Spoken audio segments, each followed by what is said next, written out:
Donc Jung, je ne vais pas, justement, puisqu'on l'a déjà traité, reprendre trop d'éléments de sa vie. Je vais rentrer tout de suite dans les concepts. Et vous savez que, bon, si vous voulez une excellente introduction, et même plus, je dirais, qu'une introduction à sa vie, à sa pensée, je vous recommande vraiment ce petit livre qui est son autobiographie, qu'il a commencé à plus de 80 ans, mais avec une mémoire absolument extraordinaire. Ma vie, souvenirs, rêves et pensées, qui vous donne vraiment plus qu'un aperçu de ce qu'a été sa vie et des concepts qu'il a mis en place qui sont indissociables des étapes et des épreuves qu'il a eues dans sa vie. Ça se lit vraiment très très bien et vous avez vraiment déjà beaucoup d'éléments dans ce petit livre. Je vous citerai d'autres, mais voilà. Donc là, vous avez tout son parcours, sur lequel je ne reviendrai pas durant ce cycle.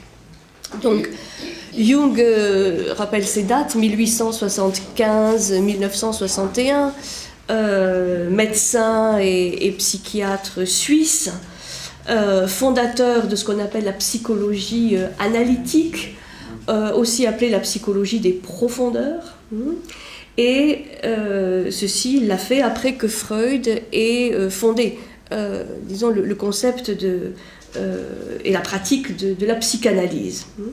Jung a apporté une contribution vraiment essentielle à la connaissance des structures de l'âme, donc de la psyché humaine, et il a montré notamment que le fait d'avoir ignoré pendant longtemps, pendant plusieurs décades, voire quelques siècles, la notion d'inconscient a provoqué et provoque beaucoup de névroses, beaucoup d'angoisses, beaucoup de problèmes psychologiques, problèmes dans cette fameuse psyché. Alors, ces apports sont multiples, on va les voir, on va les étudier, notamment la notion d'inconscient collectif, qui se distingue de l'inconscient personnel ou individuel.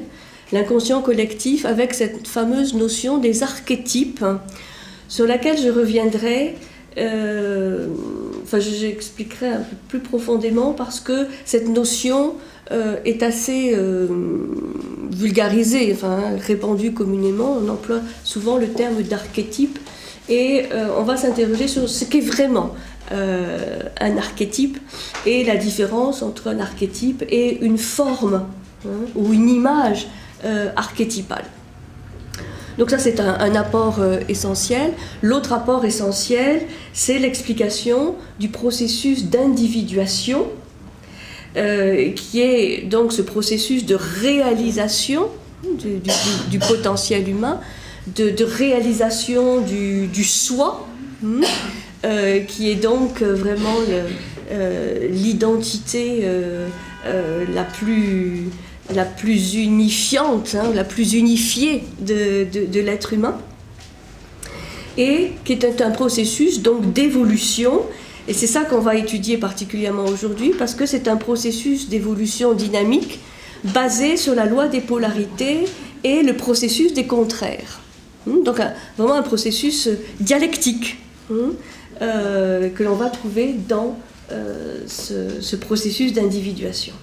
Autre élément intéressant, c'est la lecture psychologique qu'il a faite de plusieurs traditions d'Orient. Il a revisité le livre des morts tibétains, le fameux Bardo Thodol du Tibet, qui explique tout le processus de l'âme, justement, entre la mort et la réincarnation, toute cette période intermédiaire du Bardo. Qu'il a étudié. Il a aussi revisité d'un point de vue psychologique toute la symbolique des mandalas, là aussi, qui est un élément essentiel du bouddhisme, notamment du bouddhisme tibétain. Et il s'est aussi plongé dans les mystères de l'alchimie chinoise, notamment de l'alchimie taoïste, à travers un texte qu'il a étudié, qui est le traité de la fleur d'or, sur lequel il a écrit tout un commentaire, là aussi du point de vue de la psyché, du point de vue de la psychologie. Alors il s'est pris lui-même, et c'est ça qui est vraiment aussi fascinant chez Jung, il s'est pris lui-même comme un support, comme un cobaye, comme un support d'observation et d'expérimentation, c'est ce qu'il raconte dans son autobiographie, en plus évidemment des très nombreux malades qu'il a soignés et qu'il suivait. Un certain nombre de philosophes l'ont particulièrement inspiré ou marqué. Aristote, dont il dit qu'il a emprunté la méthode expérimentale, c'est-à-dire de vraiment partir du terrain, des observations, des expériences concrètes, mais aussi Maître Eckhart, le mystique rénan, Maître Eckhart, qui l'a inspiré, et des philosophes plus classiques comme Kant, qu'il cite souvent comme quelqu'un de rigoureux, et par sa méthode critique l'a beaucoup influencé. Également Schopenhauer, pour toute la problématique notamment de la souffrance humaine. Nietzsche, puisqu'il considérait Nietzsche et son enthousiasme et son débordement dionysiaque comme tout à fait intéressant, mais aussi des philosophes dont on a parlé il y a peu de temps, comme Jacob Böhm, donc on a étudié la dernière fois, avec la théosophie allemande, et Goethe aussi, qui l'a particulièrement inspiré. À une époque de sa vie, il a beaucoup voyagé. Il a voyagé pour se mettre en contact avec d'autres modes de pensée que le mode de pensée européen dominant. Donc il est allé en Afrique, il est allé en Amérique, notamment au Nouveau-Mexique, et il a dialogué, il a étudié les populations de ces pays, et ce qu'il a beaucoup enrichi pour être confronté à d'autres modes de pensée, d'autres visions, et aussi comprendre qu'est-ce qu'il pouvait y avoir d'universel en l'homme. Il a redécouvert aussi des enseignements tout à fait traditionnels comme le yoga, l'alchimie chinoise taoïste, la science des mandalas tibétains, grâce à des conversations, des rencontres avec un grand nombre d'érudits. Je pense notamment à Richard Wilhelm pour ce qui est de la Chine, puisque Richard Wilhelm est le grand sinologue qui a traduit et commenté le I Ching, le livre des mutations, des transformations. Giuseppe Tucci aussi pour la tradition tibétaine, la connaissance notamment des mandalas tibétains. Et tout ceci se faisait à l'aide de rencontres, mais aussi d'une très grande correspondance épistolaire, et puis les fameuses rencontres des Ranos qui se passaient en Suisse, où les grands érudits et spécialistes de l'époque des sciences humaines, de la psychologie, se rencontraient. Eranos, les rencontres d'Eranos en Suisse, où il a rencontré aussi Mircea Eliade, l'historien des religions, et où il y avait donc un grand nombre de confrontations et d'échanges d'une très grande richesse.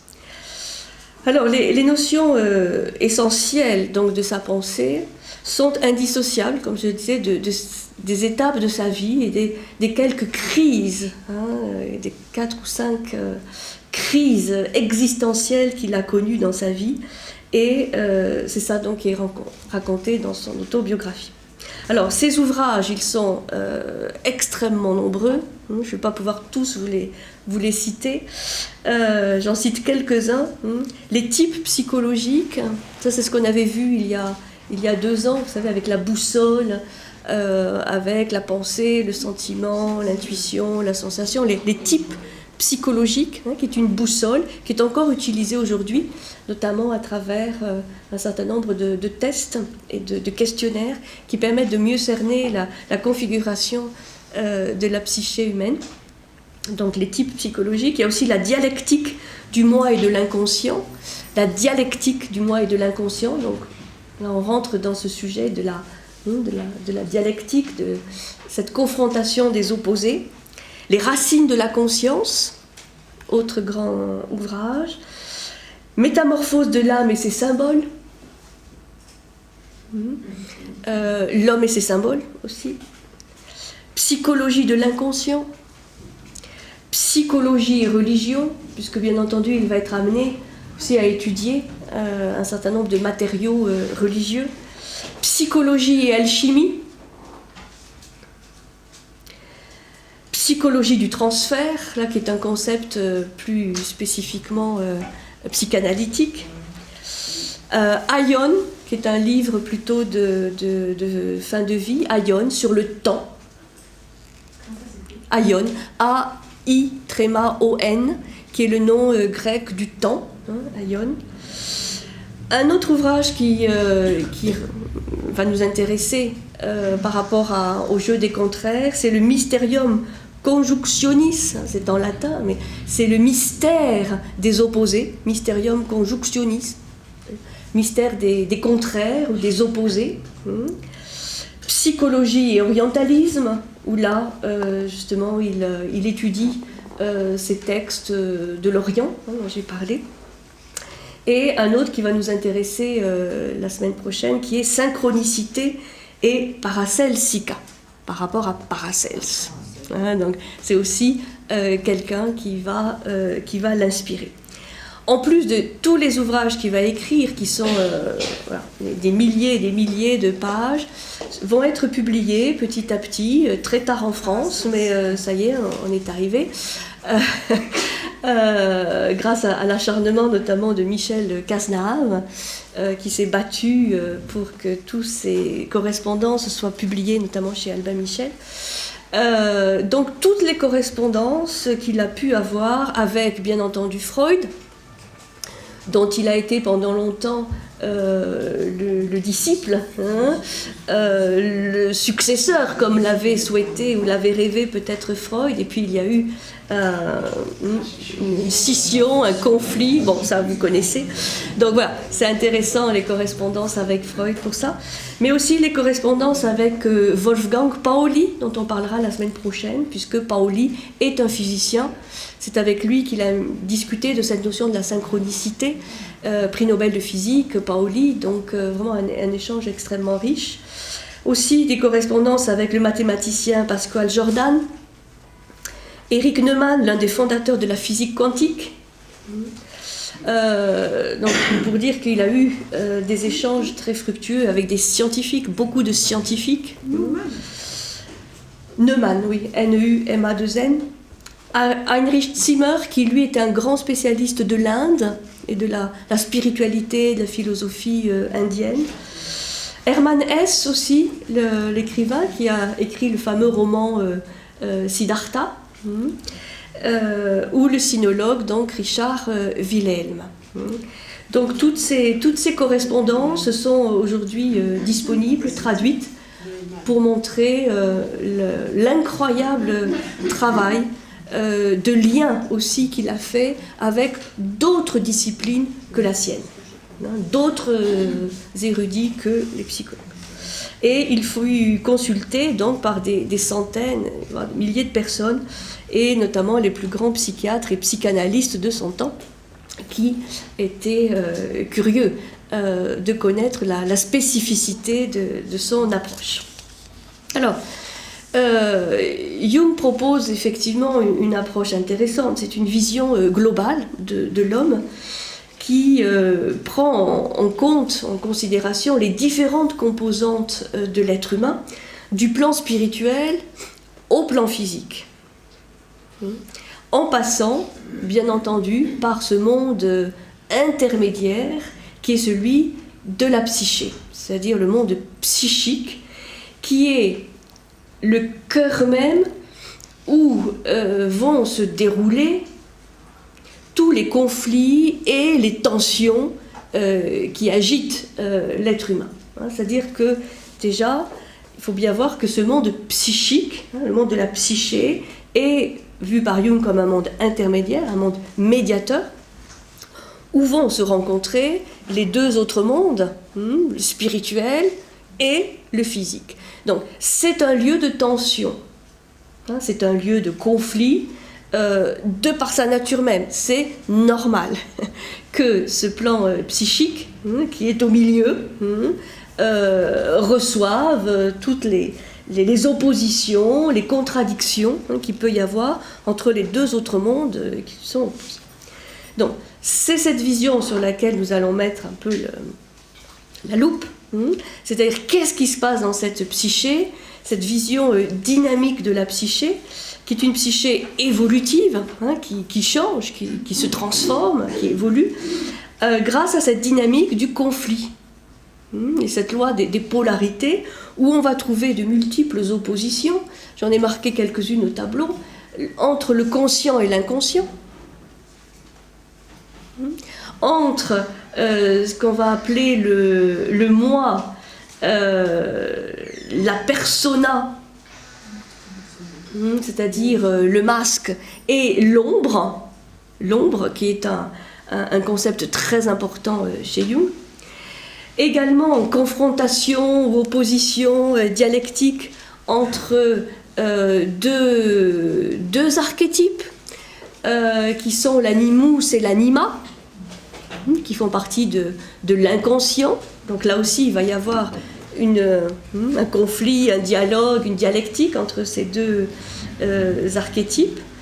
Et tout ça va nous amener à mieux comprendre le processus de l'individuation, qui est une quête essentiellement du centre.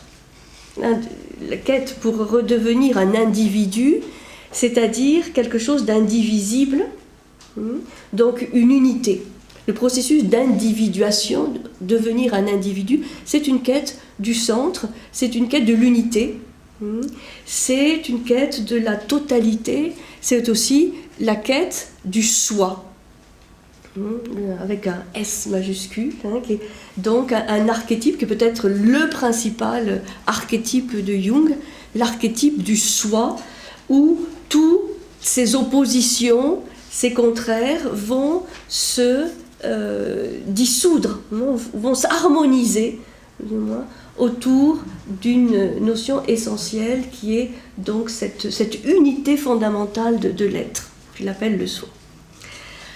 Voilà quelques-unes des oppositions qu'on va trouver dans la vision de Jung. Donc cette vision des opposés, nous la trouvons déjà dans la définition que Jung va donner de l'âme, puisque l'âme, la psyché, bon, c'est un concept complexe, donc il peut faire l'objet de multiples approches, de définitions. Et en 1934, il fait paraître un recueil d'articles qu'il intitule « La réalité de l'âme ». La réalité de l'âme. Donc c'est un titre en forme de proclamation, je peux dire, c'est-à-dire, voilà, l'âme est quelque chose de réel, c'est pas un fantasme, c'est pas une fantasmagorie, c'est quelque chose de réel. Donc c'est une sorte de provocation, de proclamation, de défi, aussi comme une profession de foi. L'âme est réelle. Alors, la signification de l'âme, elle est multiple, mais surtout, Jung va la définir comme une réalité médiane, une réalité médiatrice entre le corps et l'esprit, sachant qu'elle va, en tant que médiatrice, participer des deux. Donc ça, c'est le premier point essentiel pour comprendre pourquoi c'est dans cette psyché, c'est dans l'âme humaine que vont se dérouler toutes ces tensions, ces conflits. Ça se passe ni dans le plan spirituel, ni dans le plan physique, même s'il peut y avoir des conséquences dans le plan physique, mais là où ça se joue, c'est dans ce plan intermédiaire du psychique. Alors, je vais faire une citation, je vais faire pas mal de citations aujourd'hui parce que je trouve important de reprendre les expressions et les mots même de Jung. Et là, on a vraiment un très très grand matériau. Alors, voilà ce que dit Jung déjà sur l'âme dans le commentaire sur le mystère de la fleur d'or.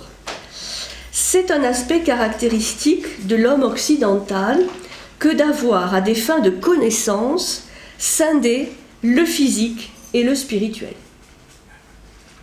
Dans l'âme, toutefois, ces opposés coexistent.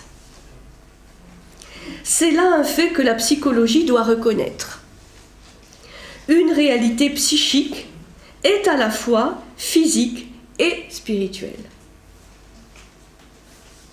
Et s'il le dit, c'est que ce n'est pas forcément une vision partagée par tout le monde. La réalité de l'âme, qui est à la fois, la réalité psychique est à la fois physique et spirituelle, ne va pas forcément de soi pour... et je pense notamment aux psychanalystes, aux analystes freudiens. Sans l'âme, l'esprit est mort. Sans l'âme, l'esprit est mort. C'est très fort. Sans l'âme, l'esprit est mort, de même que la matière, car tous deux sont des abstractions. Traiter la matière d'abstraction, c'est quand même... c'est un peu de la provocation, mais c'est parce que la réalité de l'âme, voilà, pour lui, le réel est vraiment à ce niveau intermédiaire de l'âme, du psychique.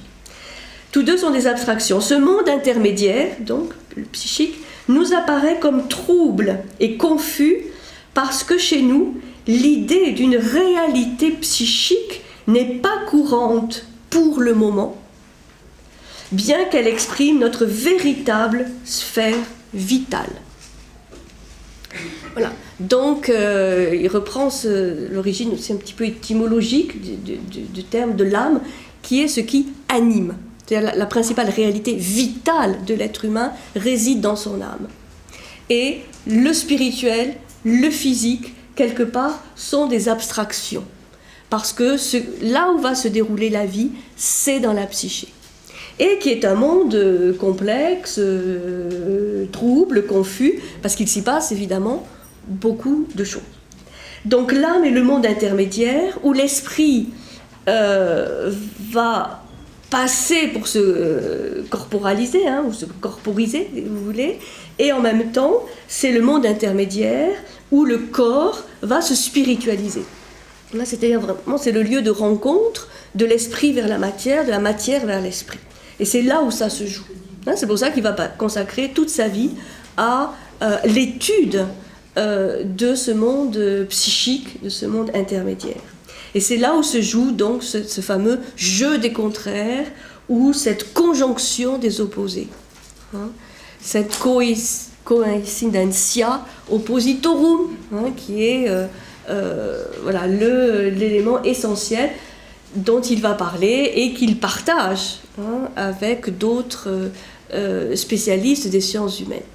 La coïncidence, ou la contradiction, la coïncidence des opposés.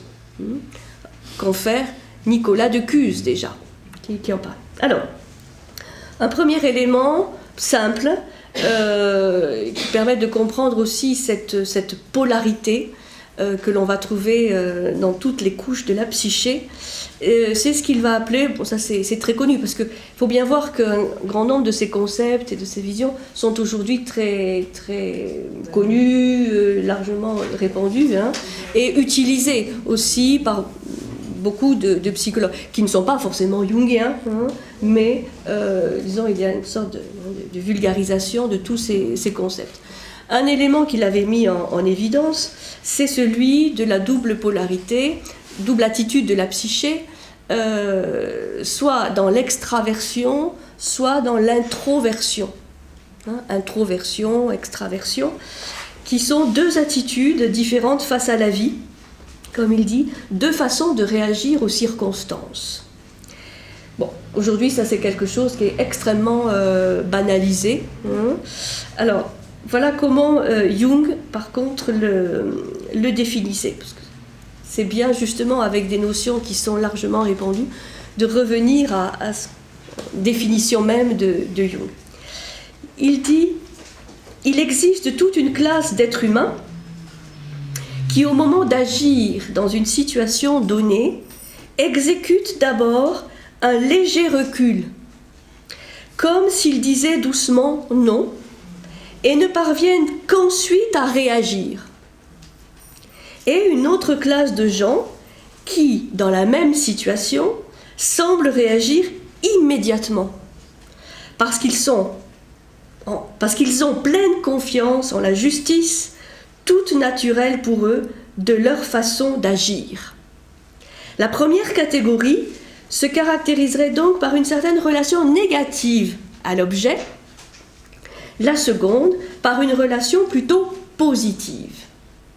La première classe correspond à l'attitude introvertie et la seconde à l'attitude extravertie.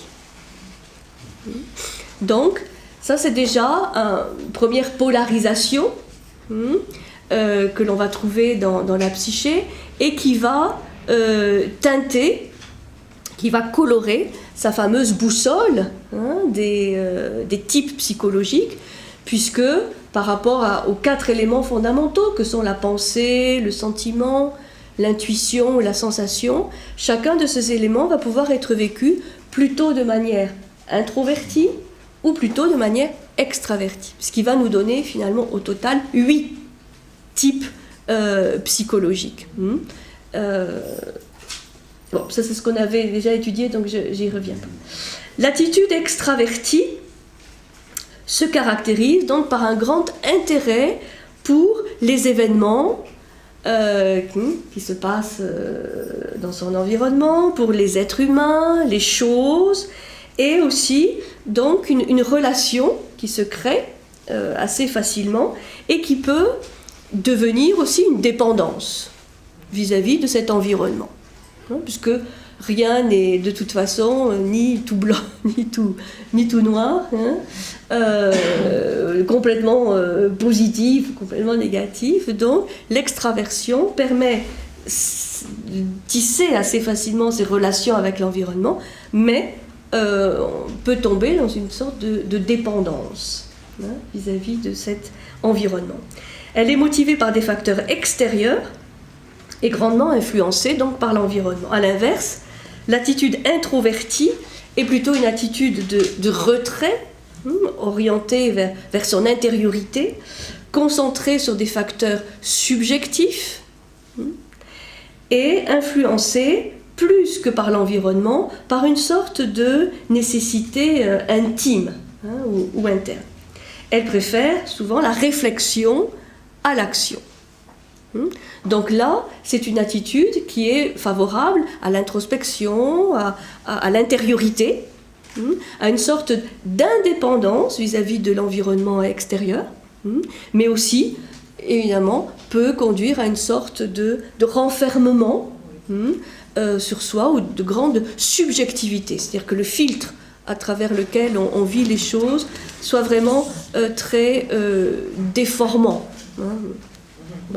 Bon, ça c'était simplement quelque chose d'assez simple pour comprendre déjà une première polarisation qui se passe dans la psy. Deuxième grand thème, alors là plus costaud, c'est l'opposition conscient-inconscient. Alors, ce n'est pas Jung qui a découvert le concept d'inconscient, parce qu'on l'avait vu la dernière fois, qu'il avait été déjà préfiguré par Carl Gustav Carus, qui fait partie de ce qu'on a évoqué, mais aussi Bergson et bien sûr Freud. Donc, il n'en est pas l'inventeur, mais il va lui donner une signification très particulière. Il va expliquer donc que la psyché se compose de 2 sphères complémentaires, le conscient et l'inconscient. Le conscient est comme un îlot, une petite île, qui flotte dans l'immense mer de l'inconscient. C'est une image qu'il emploie. Le conscient, la conscience est comme un îlot qui flotte dans l'immense mer de l'inconscient. Et au centre de la conscience, au centre de cet îlot, il va y avoir le moi. Le moi.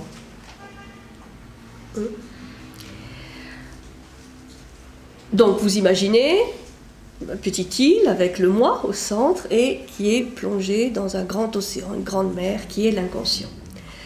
Donc le conscient représente la portion de la psyché qui, je cite, constitue pour moi le centre de ma zone consciente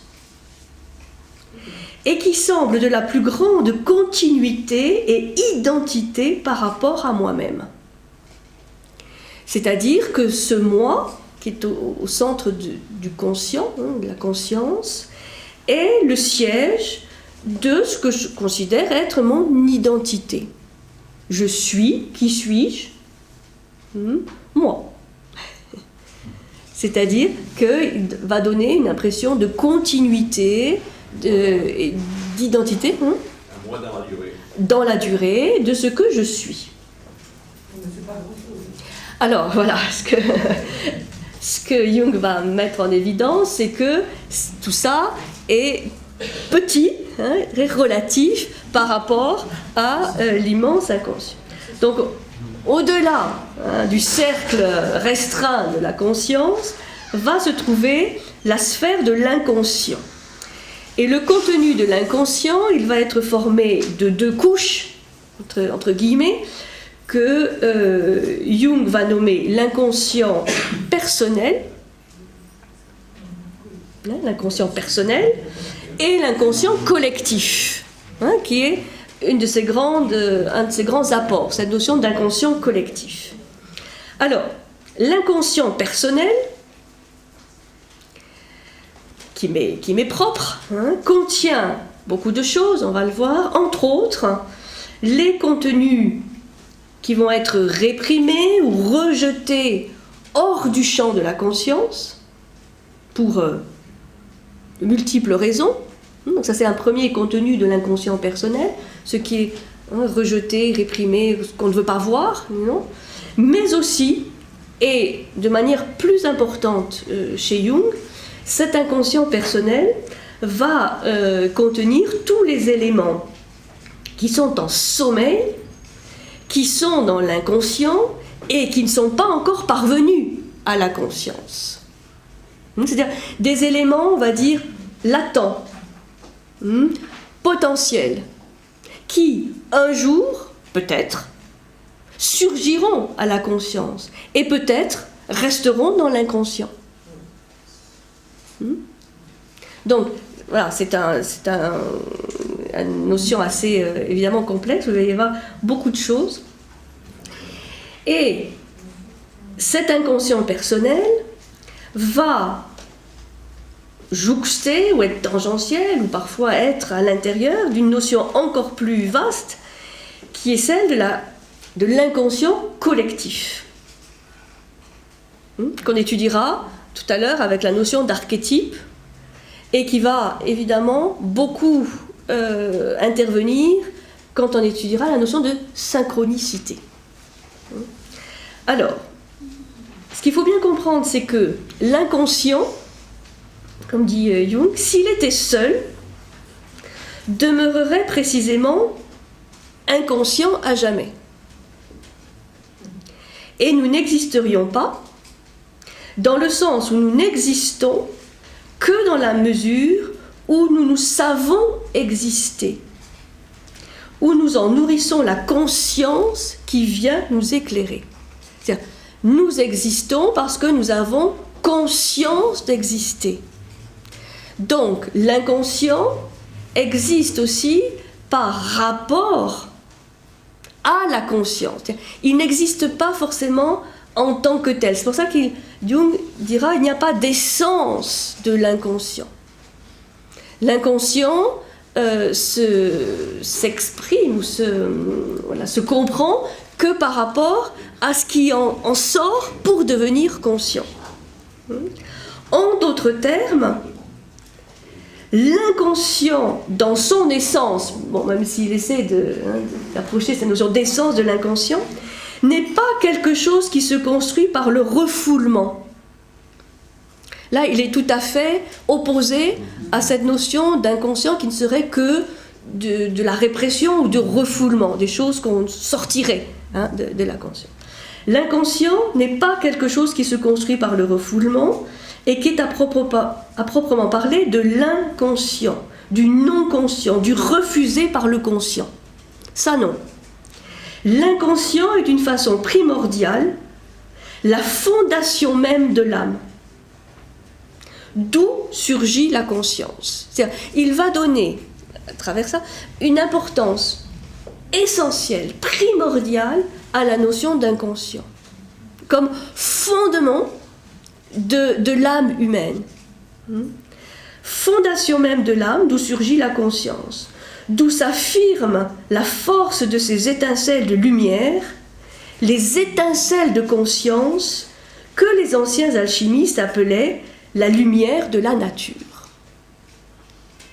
Donc, le lien de causalité, je dirais, essentiel que Jung met en évidence, c'est de l'inconscient vers le conscient. Comment de l'inconscient vont surgir des étincelles de conscience, oui, des étincelles de conscience. Même si, il est vrai qu'il y aura aussi l'autre chemin, des éléments de conscience qui vont être refoulés ou rejetés dans la sphère de l'inconscient. Mais ce n'est pas l'élément essentiel. Donc, il y a là presque une dimension métaphysique de l'inconscient chez nous. L'inconscient est posé comme premier, une sorte de matrice. C'est pour ça que l'image de l'océan ou de la mer est assez parlante. C'est une sorte de matrice pour le conscient. Et le conscient étant en fait, pouvant être défini comme le non-inconscient. Ce qui n'est plus inconscient, ce qui est sorti de l'inconscient. Sachant que c'est peu par rapport à l'océan de l'inconscient. Alors, quelques définitions qu'il va donner dans ses ouvrages. De la conscience. Quand nous nous demandons ce que peut bien être la nature de la conscience, le fait qui nous impressionne le plus profondément, c'est que un événement venant à se produire dans le cosmos, il s'en crée simultanément une image en nous, ou, en quelque sorte, il se déroule parallèlement, devenant ainsi conscient. En effet, notre conscience ne se crée pas elle-même. Elle émane de profondeurs inconnues. Vous voyez, il y a bien cette image du surgissement de la conscience depuis cet océan sans bornes, sans fin, de l'inconscient. Dans l'enfance, elle s'éveille graduellement. Et tout au long de la vie, elle s'éveille le matin, sort des profondeurs du sommeil d'un état d'inconscience. Elle est comme un enfant qui naît quotidiennement du sein maternel de l'inconscient. Ça veut dire que jusqu'à la mort, ce travail de conscience va se produire. Puisque chaque jour, il est possible de faire surgir des éléments, ces étincelles de lumière de l'inconscient et qui deviennent à ce moment-là conscients. Alors, définition maintenant de l'inconscient. Parce que c'est important de s'ancrer dans vraiment ces définitions. Théoriquement, on ne peut fixer de limite au champ de la conscience, puisqu'il peut s'étendre indéfiniment. Empiriquement, cependant, il trouve toujours ses bornes quand il atteint l'inconnu. C'est-à-dire, rien, théoriquement, n'empêcherait que tout l'inconscient devienne conscient. Il n'y a pas de borne, il n'y a pas de limite. Dire non, au-delà, c'est pas possible. Théoriquement. Tout cet inconscient, qui est un état latent, qui est en sommeil, a la possibilité de devenir conscient. Donc nous avons la possibilité d'élargir notre conscience de manière presque infinie. En tout cas, tant que l'inconscient. Empiriquement, donc concrètement cependant, il trouve toujours ses bornes quand il atteint l'inconnu. Ce dernier est constitué de tout ce que nous ignorons, de ce qui, par conséquent, n'a aucune relation avec le moi, centre du champ de la conscience. C'est-à-dire, là il met, parce que chaque mot est vraiment important, la lumière sur cette notion de relation. Être conscient de quelque chose, c'est avoir créé une relation entre le moi et cet élément. C'est ça la conscience. On crée une relation avec un être, avec un événement, avec une situation. C'est-à-dire, il y a une relation vivante entre le moi et ce quelque chose. C'est ça la définition de ce dont on est conscient. S'il n'y a pas de relation,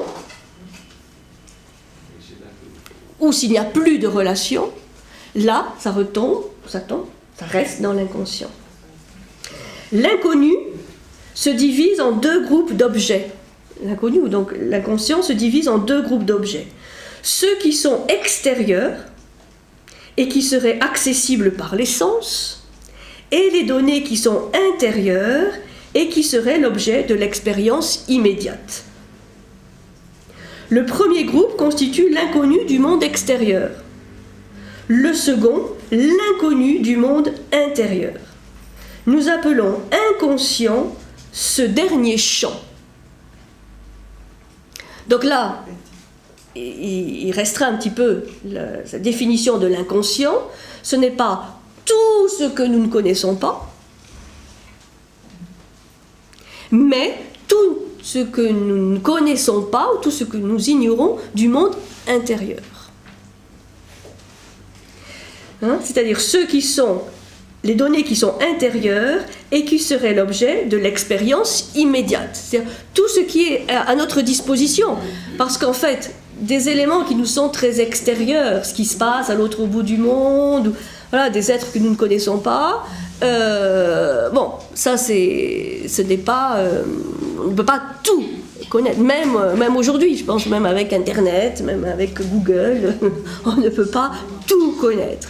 Mais ça, c'est pas l'inconscient, parce qu'on n'a pas forcément à être conscient de tout à chaque instant. Mais l'inconscient est l'inconnu qui réside en nous, et donc qui est à notre disposition, qui est là, mais avec lequel on ne crée pas forcément de relation. Soit parce qu'on ne veut pas, soit parce qu'on ne peut pas, soit parce que ça nous est totalement étranger comme problématique. Je continue avec des citations. Tout ce que je connais, mais à quoi je ne pense pas à un moment donné, tout ce dont j'ai eu conscience une fois mais que j'ai oublié, tout ce qui a été perçu par mes sens mais que je n'ai pas enregistré dans mon esprit conscient, tout ce que involontairement et sans y prêter attention je ressens, pense, me rappelle, désire et fais, tout le futur qui se prépare en moi, qui ne deviendra conscient que plus tard, tout cela est le contenu de l'inconscient. C'est-à-dire, par contre, tout ce que j'ai vécu, expérimenté, senti, pensé, moi, mais que j'ai pu oublier, ou dont je n'ai pas tiré une expérience, donc je n'ai pas été vraiment conscient. Tout cela constitue l'inconscient personnel. À partir du moment où il y a une expérience, une expérimentation de quelque chose, que ce soit de l'ordre de la pensée, de l'action, de l'intuition, de la sensation, de la perception, tout cela va constituer l'inconscient personnel. Vous voyez, ça fait quand même pas mal de choses.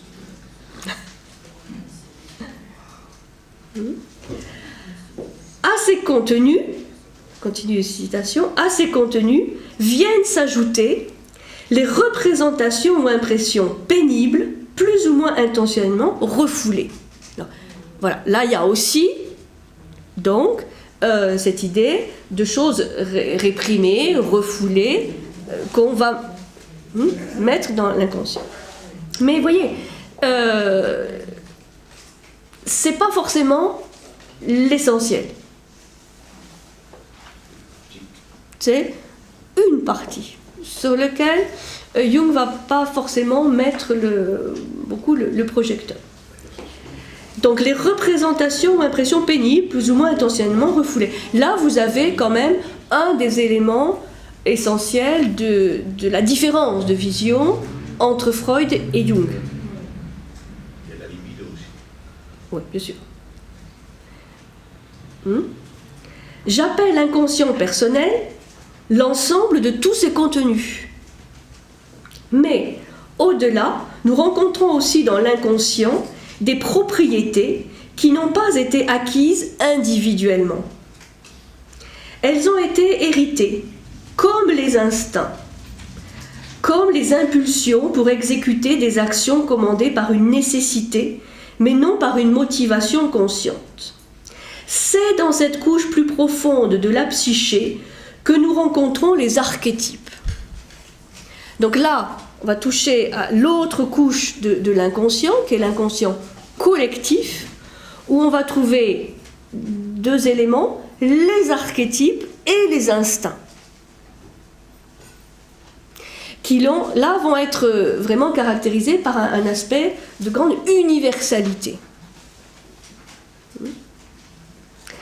C'est dans cette couche plus profonde donc, que nous rencontrons les archétypes. Les instincts et les archétypes constituent ensemble l'inconscient collectif.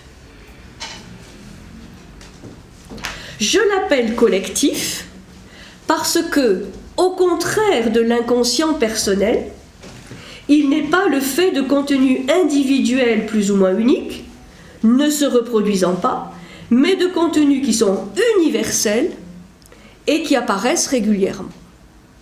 Donc là, il y a une différence, cet inconscient collectif avec l'inconscient personnel, c'est que l'inconscient collectif contient des éléments qui ne sont pas forcément des éléments qui viennent d'une expérimentation personnelle, individuelle de certaines situations, mais de quelque chose qui est donné par l'histoire de l'humanité. C'est pour ça qu'on va trouver très peu, très très peu d'archétypes réels et qui sont vraiment universels, que tout être humain partage, alors que l'inconscient personnel est constitué de faits qui proviennent de l'histoire personnelle que chacun a et qui est distincte de celle du voisin. Donc, en résumé, si tant est qu'on puisse résumer cette histoire du conscient et de l'inconscient, simplement deux, trois idées. L'inconscient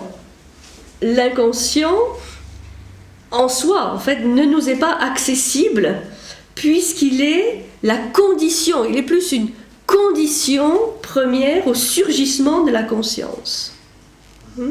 Et la conscience est en fait un processus de limitation, de définition et de découpe dans l'inconscient. C'est l'image de l'îlot et peut être très parlante parce que ça ne restera toujours qu'un îlot, enfin qu'une île, peut-être un peu plus grande à la fin de sa vie qu'au début, mais voilà, ça restera toujours une portion qui plonge dans ce qui reste inconscient. L'inconscient nous est donc inconnu, il nous échappe, et nous ne pouvons connaître que les manifestations, les apparitions, les épiphanies qui s'en font au sein de la conscience. C'est pour ça qu'il y a aussi cette image du lac, symbole de l'inconscient, et des bulles, bulles d'air qui éclatent à la surface de l'eau, qui nous montrent que, tiens, il y a peut-être quelque chose en dessous de la surface. Et que s'il n'y avait pas ces bulles, on pourrait imaginer qu'il n'y a que la surface du lac, la surface tranquille du lac.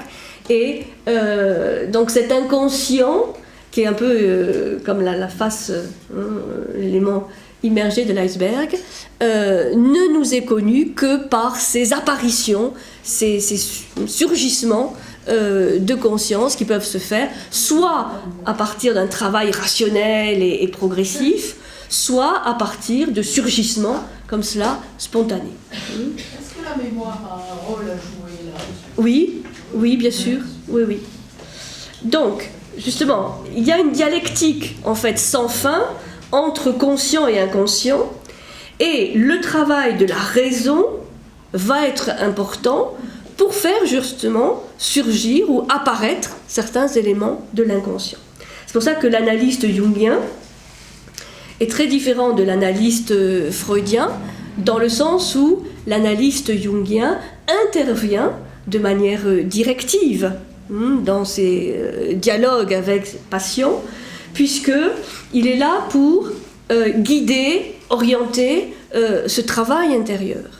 Et où, avec la raison, bien sûr, la mémoire est essentielle, puisque, comme il le disait tout à l'heure dans cette définition de l'inconscient, s'il y a des choses qu'on oublie, ces éléments repartent dans l'inconscient. Quelque chose de conscient et quelque chose qui est surgit à la conscience. C'est-à-dire on a créé une relation, mais on la garde, cette relation. Et ce qui permet de garder cette relation, c'est entre autres la mémoire. Le travail de la raison et de l'intellect est donc essentiel pour ce travail de prise de conscience d'éléments jusqu'alors inconscients. Il y a donc une partie rationnelle de l'âme, notamment avec ces deux fonctions qui sont la pensée et le sentiment. Alors là, il faut se méfier, c'est un faux ami, un sentiment dans le vocabulaire jungien, puisque le sentiment relève du monde rationnel, du monde complémentaire de la pensée. Et puis on a les deux autres fonctions, intuition et sensation, qui relèvent de la partie plus peut-être irrationnelle, entre guillemets, de l'âme. Donc, tout ça pour dire qu'il va y avoir donc sans arrêt une dialectique, c'est-à-dire le fait de tisser un dialogue entre l'inconscient et le conscient. Dynamique créatrice du conflit entre conscient et inconscient, puisque parfois, effectivement, il va y avoir conflit où ce qui surgit à la conscience ne va pas être forcément accepté, compris et vu de manière immédiate ou simple, sans qu'il y ait conflit. Donc, comprendre, interpréter ce qui surgit à la conscience, donc c'est tout un travail de questionnement, c'est un travail rationnel, mais aussi, et Jung évidemment vivra beaucoup cela et mettra la lumière aussi là-dessus, sur l'importance des rêves, de la compréhension, de l'interprétation des rêves, qui, à partir du moment où le corps physique est plus tranquille, envoie des signaux de l'inconscient. Ça, j'y reviens pas, puisqu'on avait déjà traité ce qui est très très intéressant, l'interprétation, la compréhension des rêves pour aider à ce chemin de conscientisation, puisqu'on a dans les rêves parfois des choses totalement banales, souvent les rêves de compensation, simplement pour rééquilibrer ce qui se passe à l'état de veille. Mais il y a aussi ce qu'on appelle les grands rêves, ou les rêves vraiment où il y a beaucoup d'éléments symboliques ou d'éléments parfois très perturbateurs, qui sont des signaux envoyés par l'inconscient. Et que si on sait interpréter ces rêves, mais ce n'est pas un rêve, ce n'est pas deux rêves, c'est des milliers de rêves qu'il s'agit d'interpréter, là il peut y avoir donc des pistes d'éléments qui nous sont donnés pour devenir conscients d'un peu plus de choses. Alors, on va aborder maintenant, oui, on va commencer, parce que c'est un autre grand sujet, c'est les notions de persona, moi, persona et l'ombre. Qu'est-ce que c'est que l'ombre? Alors, qu'est-ce que c'est que la persona? Bon, persona, vous savez, c'est un mot latin qui signifie le masque, qui fait référence au masque que les anciens acteurs du théâtre antique portaient pour montrer soit le côté tragique ou comique. Donc, Jung appelle persona le rôle que chacun joue dans la vie. Sorte de compromis entre ce qu'il est réellement, c'est-à-dire vraiment ce qu'il est, son identité profonde, et ce qu'on en attend de lui. Ce que la société, l'autre, la famille, attend de lui. Ça, c'est la persona, qui est une sorte d'élément médiateur, là encore, entre le moi, conscient, et l'environnement extérieur. C'est un élément absolument indispensable. Parce que c'est grâce à la persona que nous sommes en relation avec les autres, avec le monde, avec la société. Mais, comme dit Jung, c'est indispensable, mais c'est une médiation, puisque le moi conscient ne peut pas être en prise directe, il lui faut une sorte d'écran, mais qui le dévoile aussi en même temps. C'est toujours le paradoxe du masque. Ça masque et ça dévoile en même temps. C'est les deux. C'est pour ça que c'est un élément paradoxal, contradictoire. On n'aime pas trop ces notions. Bon, le masque, il ne fait pas que masquer, il démasque aussi. Bon, d'accord ? Ça va mieux. Voilà, je savais qu'il fallait rassurer. Tout ça est très peu rassurant. Donc, la persona, il l'a définie comme ça, c'est le système d'adaptation ou la manière à travers laquelle on communique avec le monde. S'il n'y a pas de persona, il n'y a pas de vie possible dans le monde. Chaque État ou chaque profession, par exemple, possède sa propre persona qui les caractérise. Le danger n'est pas d'avoir une persona, parce que ça c'est nécessaire. Le danger est que l'on s'identifie à sa persona. Voilà, ça c'est ce qu'il faudrait expliquer à nos ministres. Pas seulement. Mais... Le professeur a son manuel, le ténor a sa voix. C'est-à-dire, on peut dire, sans trop d'exagération, que la persona est ce que quelqu'un n'est pas en réalité, mais ce que lui-même et les autres pensent qu'il est. Voilà. Donc, pour savoir un peu plus la nature de sa persona, il faut demander aux autres.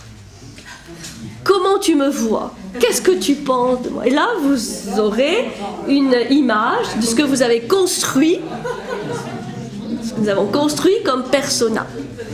Oh, ça peut être bien, hein? Donc, la persona est une nécessité, c'est elle qui nous relie au monde. Mais le travail par rapport à cette persona, et ça sera la problématique du conflit avec l'ombre, c'est de ne pas s'identifier, donc se coller complètement à cette persona, de se dire ça c'est moi. Donc je suis mon masque. Sachant que ce masque, il est là. Et il faut en être conscient. Mais derrière le masque, il y a l'acteur, il y a quelque chose d'autre. Et entre autres, il va y avoir l'ombre. Donc, le développement de la persona fait partie du processus vital de notre adaptation au monde et de l'empreinte que nous y laissons.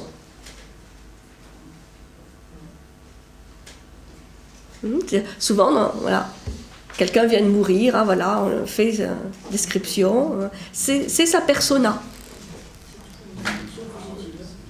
Pas toujours. Oui, dans les rubriques nécrologiques, on dit toujours du bien de celui qui est parti. Mais bon, après... pas toujours. Pas toujours, tu verras. Donc, nous développons... Alors, c'est aussi la logique de la persona. Jung dit, nous développons s'il n'y a aucun obstacle dans la perspective où nous avons le plus de facilité.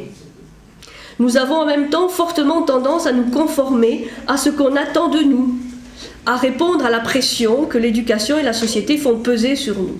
Elle doit donc être développée sans tomber dans le piège de s'identifier exclusivement à elle. S'identifier exclusivement à elle. La persona représente une zone médiatrice entre la conscience du moi et le monde extérieur. Mais un autre aspect de nous-mêmes ne se trouve pas dans la persona, se trouve dans l'inconscient. Donc on retrouve l'opposition conscient-inconscient quelque part, même si la persona n'est pas toujours consciente. Mais disons, il y a le moi conscient, la persona et l'inconscient, et dans cet inconscient, on va trouver notamment ce que Jung appelle l'ombre. Et ça, c'est un concept essentiel qui est la partie de notre être, donc il fait partie de l'inconscient personnel, mais qui jouxte aussi l'inconscient collectif, c'est la partie qui veut faire tout ce que nous ne nous permettons pas. C'est un peu notre part primitive, incontrôlée, tout ce qui nous dérange chez l'autre vient souvent de cette ombre. Tous les désirs, émotions incompatibles avec les normes sociales et notre personnalité idéale, tout ce qui nous rend honteux, tout ce que nous voulons ignorer sur nous-mêmes. Donc, tout ce que nous ignorons, même sans le vouloir, tout ce que nous ignorons sur nous-mêmes, c'est donc l'autre face de la persona, c'est l'ombre. L'ombre ne se réduit pas à l'inconscient personnel, parce que l'ombre va intégrer aussi des éléments collectifs. C'est pour ça que, par exemple, dans les mythes ou dans les contes, on va trouver des éléments qui collectivement représentent cette ombre. Par exemple, tous les personnages diaboliques, la sorcière, le diable, tous les éléments un peu obscurs vont symboliser l'ombre collective. C'est pour ça que, quels que soient les contes ou les mythes que l'on étudie, différents horizons culturels, on va trouver des invariants qui sont ces personnages qui vont représenter ces entités avec lesquelles un jour ou l'autre il va falloir être confronté. Alors, dernière chose, et puis on va faire la pause, l'ombre. L'ombre, c'est la partie, là je cite Jung, c'est des définitions, c'est la partie inférieure de la personnalité. C'est la somme de tous les éléments psychiques, personnels et collectifs. C'est la somme de tous les éléments psychiques, personnels et collectifs qui, incompatibles avec la forme de vie consciemment choisie, n'ont pas été vécus. Ils s'unissent dans l'inconscient en une personnalité partielle, relativement autonome, avec des tendances opposées à celles du conscient. Donc il va y avoir une dialectique, un conflit entre le moi, qui est le centre de la conscience, la persona et l'ombre. L'ombre, par rapport à la conscience, se comporte de façon compensatoire. Ça, c'est ce qu'on voit aussi avec les rêves, où il y a parfois un élément compensatoire dans le rêve.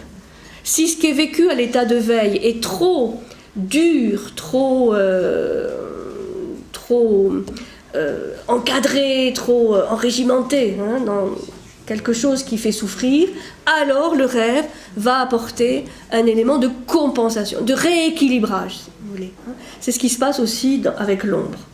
Elle se comporte de façon compensatoire. Par exemple, quand vous avez des personnes très sérieuses, sages, qui se maîtrisent tout le temps, qui un jour, comme on dit aujourd'hui, pètent un plomb, c'est-à-dire voilà, disjonctent, sans forcément devenir complètement dionysiaques, mais ont des comportements complètement oui, inhabituel, on va dire. Bon, c'est l'ombre qui s'exprime. Alors après, c'est tout le problème de l'harmonisation, puisque dans la dialectique, le dialogue, il faut toujours harmoniser sans exclure. Comment ces éléments de l'ombre vont être intégrés.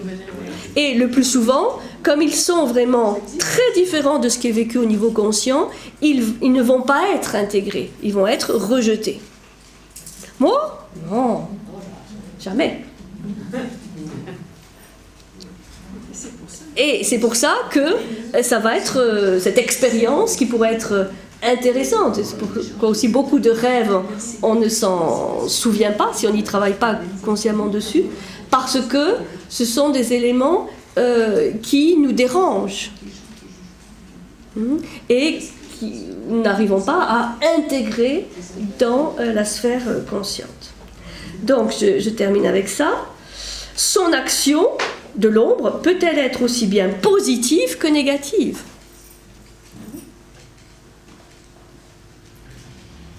C'est pour ça que c'est très prudent dans ce processus, puisque faire surgir des éléments de l'inconscient peut être destructeur. Et vous lirez Ma vie de Jung, il a frôlé à plusieurs reprises la folie.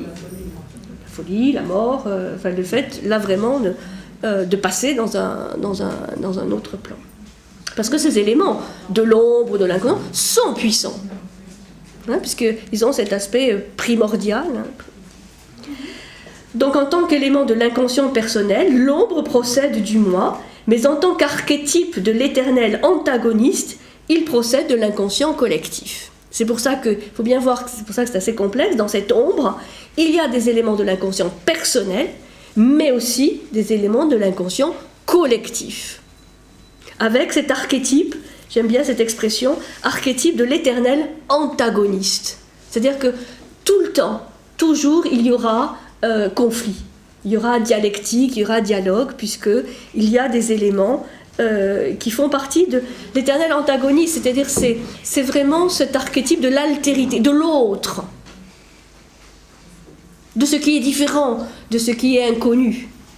Et que ça fait partie vraiment de l'évolution humaine, tant au niveau individuel que collectif. Bon, je crois qu'on va s'arrêter là, on va faire la petite pause. L'homme doit trouver une façon de vivre avec son ombre. C'est-à-dire, il est dans la nature des choses, il est dans la nature des choses, comme il y a le soleil et l'ombre, la lumière et l'obscurité, que chacun ait sa part d'ombre. Donc, il faut pouvoir vivre avec son ombre, sa santé mentale et physique en dépend, comme dit Jung, et il y a donc un dialogue créatif qui doit se créer qui doit se faire, se mettre en place entre le moi, la persona et l'ombre. Alors, je cite encore une fois, je fais beaucoup de citations, mais ça me semble important de voir aussi les termes mêmes qu'il emploie. Dans Psychologie et orientalisme, voilà ce qu'il dit. Mettre quelqu'un en face de son ombre, c'est aussi lui montrer ce qu'il a de lumineux. C'est vraiment l'intérêt de cette vision dialogique, dialectique. C'est-à-dire, l'un ne se révèle que par rapport à l'autre. Donc, si on veut éviter une vision exclusive, c'est vraiment parfait. Mettre quelqu'un en face de son ombre, c'est aussi lui montrer ce qu'il a de lumineux. Lorsque l'on a fait plusieurs fois cette expérience, lorsque l'on a appris à juger en se plaçant entre les extrêmes, on en vient inévitablement à ressentir ce que signifie son propre soi. Lorsque l'on perçoit en même temps son ombre et sa lumière, on se voit par les deux faces de son être et ainsi l'on aboutit au centre. Ça, c'est vraiment très très important par rapport à l'expérience que Jung a fait de cette mise, de cette confrontation, à cette tension des extrêmes ou des contraires. Lorsque l'on perçoit en même temps son ombre et sa lumière, en même temps, ça c'est important, en même temps, lorsque l'on perçoit en même temps son ombre et sa lumière, on se voit par les deux faces de son être et ainsi l'on aboutit au centre. Évidemment, cette notion de centre, elle va être fondamentale. On y reviendra par rapport à, par exemple, à la structure symbolique des mandalas que Jung a redécouvert. Évidemment, le centre et les 4 points cardinaux vont être l'image symbolique structurante, essentielle pour la psyché. Et c'est une structure universelle. Comment on peut... Sa lumière, alors son ombre et sa lumière, comment définir cette lumière indépendamment du terme lumière? Mais qu'est-ce que c'est la lumière et qu'est-ce que c'est? Et qu'est-ce que c'est? C'est ce qui est différent de l'ombre. Oui, mais c'est le contraire. Est-ce que c'est le bien, le mal? Qu'est-ce que c'est? Comment percevoir sa lumière? Déjà en percevant l'ombre. Lorsque l'on perçoit en même temps son ombre et sa lumière, on se voit par les deux faces de son être et ainsi l'on aboutit au centre. C'est là le secret de l'attitude orientale. La contemplation des opposés enseigne à l'homme oriental le caractère de la maya, c'est-à-dire l'illusion. Elle confère à la réalité le caractère de l'illusion. Derrière les opposés et dans les opposés se trouve la vraie réalité qui voit et embrasse le tout. Là, je trouve que c'est un passage qui résume vraiment, je vais le relire, très très bien cette problématique de la dialectique des opposés. Comment on travaille avec les opposés. C'est là le secret de l'attitude orientale. La contemplation des opposés enseigne à l'homme oriental le caractère de la maya.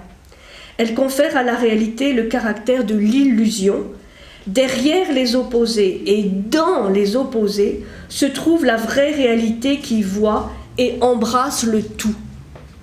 C'est pour ça que ce dialogue avec les opposés, il est le fondement de la méthode jungienne, puisque c'est dans cette tension, dans cette confrontation entre les opposés que va surgir, comme une différence de potentiel, va surgir la vision des archétypes, et notamment de l'archétype du soi, qui est l'archétype de l'unité.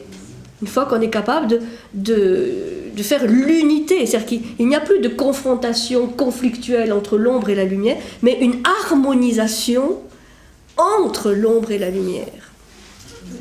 C'est ce que les hindous, donc toujours référence à l'Orient, c'est ce que les hindous appellent Atman. C'est ce qui littéralement souffle à travers moi. Et non seulement à travers moi, mais à travers tous. En d'autres termes, il ne s'agit pas seulement de l'Atman individuel, mais de l'Atman général, du pneuma qui souffle à travers tous les êtres. Et là, on trouve une notion du pneuma qui est déjà pythagoricienne. Nous autres occidentaux utilisons pour cela le terme le soi, une traduction de Atman, parce que Atma, ça se traduit parfois par âme, mais c'est un peu approximatif. Et, parce que vous avez le concept d'Atma et Atman. Et quand il y a le N à la fin, là c'est le côté plus universel, plus collectif. C'est pour ça que Mahatma, c'est la grande âme. Mais qui, en fait, c'est très approximatif. Nous, on n'a pas les termes qu'il faut pour traduire tout ça. C'est en fait plutôt le soi. Donc Atma, le soi qui sera individuel, mais qui est plongé comme une goutte dans l'océan, dans l'Atman, qui est le soi universel, le soi cosmique. Le soi, par opposition au petit moi, ce qui est désigné par soi représente la totalité psychique. C'est-à-dire le fait d'arriver à capter ou à toucher du doigt cet archétype du soi est l'aboutissement du processus d'individuation. Où là on touche le soi, c'est-à-dire l'archétype de l'homme universel. C'est-à-dire que là on a harmonisé toutes les expériences de l'humanité, à la fois dans le temps et dans l'espace. Alors, parce que là c'est vraiment le processus essentiel, là on est au cœur vraiment de cette dialectique. Autre citation: dans la mesure où le traitement analytique rend l'ombre consciente, c'est toujours la même idée, dans la mesure où le traitement analytique rend l'ombre consciente, il crée une faille et une tension entre les contraires qui à leur tour cherchent à s'équilibrer en une unité. Ça, c'est la description du processus. C'est-à-dire, à partir du moment où on tient ensemble, est capable de tenir ensemble des opposés, des contraires, il se crée une faille. Il y a quelque chose qui s'ouvre, il y a une brèche qui s'ouvre. Et à ce moment-là, il y a ces éléments qui, de contraire, deviennent complémentaires ou qui cherchent à s'équilibrer en une unité. Ce sont des symboles qui opéreront la liaison. La confrontation entre les contraires touche à la limite du supportable lorsqu'on prend cette confrontation au sérieux ou lorsqu'on est pris au sérieux par les contraires eux-mêmes. Il dit bien, c'est une expérience risquée. Si on s'y engage trop, si on prend cette confrontation au sérieux, ou, c'est amusant, lorsqu'on est pris au sérieux par les contraires eux-mêmes, c'est-à-dire si on est pris par les contraires. Le tertium non datur, c'est-à-dire il n'est pas donné de troisième terme, de la logique se confirme. C'est-à-dire ce qui peut se passer dans cette expérience, c'est que le troisième terme n'apparaisse pas. Et qu'on reste dans la logique conflictuelle, dans la dynamique des contraires. Ça, c'est ce qu'apprend la logique. Disons, le troisième terme qui n'est pas donné, qui n'apparaît pas, de la logique se confirme. On est incapable d'entrevoir une troisième solution. Et là, on peut le ramener à des choses plus simples, concrètes, de la vie quotidienne, pris dans un conflit. On ne voit pas comment en sortir. On ne voit pas la troisième solution qui permet d'intégrer les deux protagonistes au conflit. Nous allons faire la porie. Oui, c'est la porie. Oui, il n'y a pas d'issue, il n'y a pas on est dans une impasse. Oui. Il n'est pas donné de troisième terme, de la logique se confirme, on est incapable d'entrevoir une troisième solution. Cependant, quand tout se passe bien, parce que ça peut se passer bien aussi, cette troisième solution se présente spontanément de par la nature même. C'est là cette idée d'une faille, de quelque chose qui s'ouvre. Ça c'est une image, mais c'est quelque chose qui peut être, symbole assez puissant d'une sorte d'éclair hein, qui se passe, un surgissement, et hop, la troisième solution, c'est-à-dire ce tiers inclus, mais qui était à l'état potentiel ou latent, surgit, et c'est un peu l'eureka. C'est-à-dire on voit la solution d'harmonisation. Elle est alors, et alors seulement, convaincante.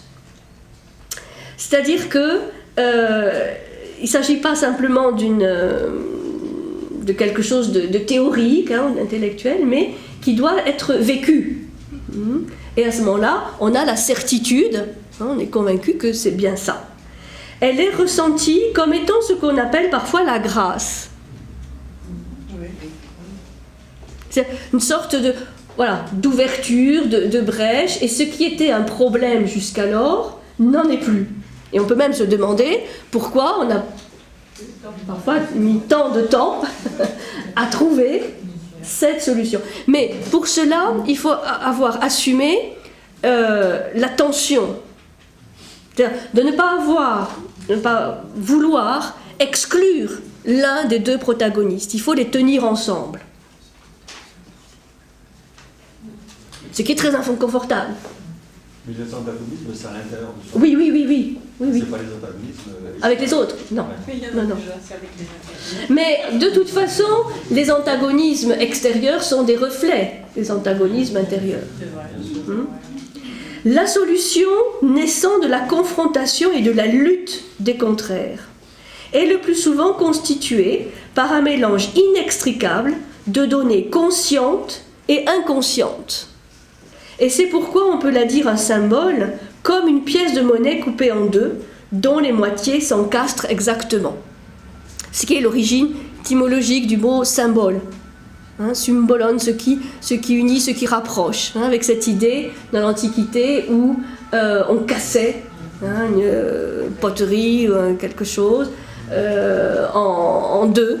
Chaque protagoniste partait avec une des moitiés, et lorsqu'il se retrouvait, il refondait l'unité.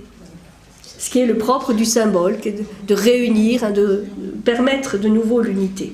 Et c'est pour ça que les symboles, les images symboliques vont être des expressions de ce processus de réunification de quelque chose qui a été cassé, d'une unité qui a été perdue.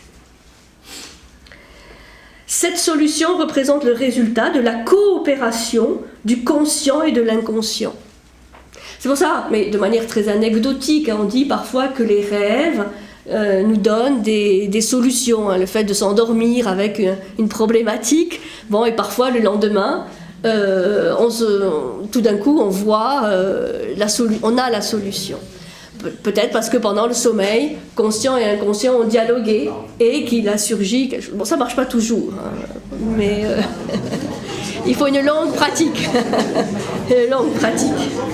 Mais on peut essayer. Avec la certitude, parce qu'il y a cette certitude que de toute façon, la solution est là. Qu'on a la solution. Et qu'il s'agit simplement de tisser une relation entre son conscient et cette solution. Il s'agit simplement de la faire surgir à la conscience. Entre son conscient et l'inconscient, et cette solution qui réside dans l'inconscient. Elle atteint à l'analogie avec l'image de Dieu sous forme de mandala, qui est sans doute l'esquisse la plus simple d'une représentation de la totalité. Donc le mandala est cette image symbolique, hein, ce psychocosmogramme, comme l'appelle Jung, c'est-à-dire une représentation géométrique de la psyché, qui est cette image symbolique du bouddhisme, où on voit, ça on a déjà étudié, hein, ces cercles qui comprennent des formes quadrangulaires divisées en triangles, en 4 triangles, et avec un centre, hein, qui sont des formes géométriques à base de cercles, carrés et triangles, qui sont des figures en fait planes, mais qu'il faut voir aussi en 3 dimensions, en volume, comme une structure en fait de pyramide, avec le centre. Donc le centre, ce qui est essentiel dans un mandala, c'est le centre et la quaternité, c'est-à-dire les quatre portions, les 4 points cardinaux qui structurent l'espace. Et le mandala est utilisé dans la perspective jungienne comme une image structurante, permettant aussi la restructuration d'une psyché déstructurée, parce qu'elle apporte cette image de l'harmonie. C'est un peu la quadrature du cercle, mise en image, d'harmonisation d'éléments contraires. Donc, ce qui explique le grand rôle que jouent les mandalas dans la perspective jungienne. Donc une représentation de la totalité, et elle s'offre spontanément à l'imagination pour figurer les contraires, leur lutte et leur conciliation en eux. Donc les contraires, voilà, ils sont là, ils luttent entre eux, mais ils peuvent aussi être conciliés. La conciliation des opposés. Peut-être plus parlant que coïncidence, conciliation des opposés. La confrontation, qui est tout d'abord de nature purement personnelle, s'accompagne bientôt de l'intuition et de la connaissance que la tension subjective en soi-même entre les opposés n'est en toute généralité qu'un cas d'espèce dans les tensions conflictuelles du monde. Parce que donc, dans cette confrontation, on va trouver évidemment des éléments personnels, mais aussi des éléments collectifs qui rentrent en jeu. Car notre psyché est structurée à l'image de la structure du monde. Ce qui se passe en grand se produit aussi dans la dimension la plus infime et la plus subjective de l'âme. Je pense ici à la plus simple des formes fondamentales du mandala, la circonférence, et au partage du cercle le plus simple mentalement, le carré ou la croix. Et à travers cette étude des mandalas, il va montrer que le cercle, le carré, la croix sont des symboles. Ce ne sont pas des archétypes, mais ce sont des symboles, des éléments médiateurs qui sont absolument universels. C'est-à-dire que là, on touche vraiment à des éléments structurants de l'inconscient collectif, des formes archétypales, des images archétypales. Donc, dans tous les mythes qu'on peut étudier, on va trouver cette image du carré, de la croix, du cercle, du centre. Voilà ce qu'il dit, enfin très rapidement, sont des citations sur cette problématique de la dialectique, du conflit et de la conciliation possible des opposés qui arrivent comme ça dans cette sorte de fulgurance, de surgissement où, évidemment, ce n'est pas la fin du processus, mais le processus d'individuation se construit à partir de ces troisièmes termes qui surgissent les uns après les autres. Autre élément qui fait partie de cette dialectique, c'est les fameuses notions d'animus et d'anima. Bon, là aussi, c'est quelque chose qui est assez connu aujourd'hui. Je vais vous donner quelques définitions aussi, ce qui va nous amener à la notion d'archétype. Et on ne va pas traiter aujourd'hui complètement la notion d'archétype, on va la continuer la semaine prochaine avec la notion de la synchronicité, puisque corollaire à la notion de la synchronicité, il y a vraiment la notion d'archétype. C'est vraiment très très proche. Alors, qu'est-ce que c'est que l'animus et l'anima ? Jung va expliquer que l'inconscient de l'homme, l'inconscient à la fois personnel, mais aussi le côté collectif, va contenir un élément féminin et l'inconscient de la femme va contenir un élément masculin. Donc c'est un autre exemple de la loi des polarités. C'est-à-dire que la psyché d'un homme contient un élément féminin qui est l'anima, et la psyché d'une femme contient un élément masculin qui est l'animus. Alors, comment il les définit?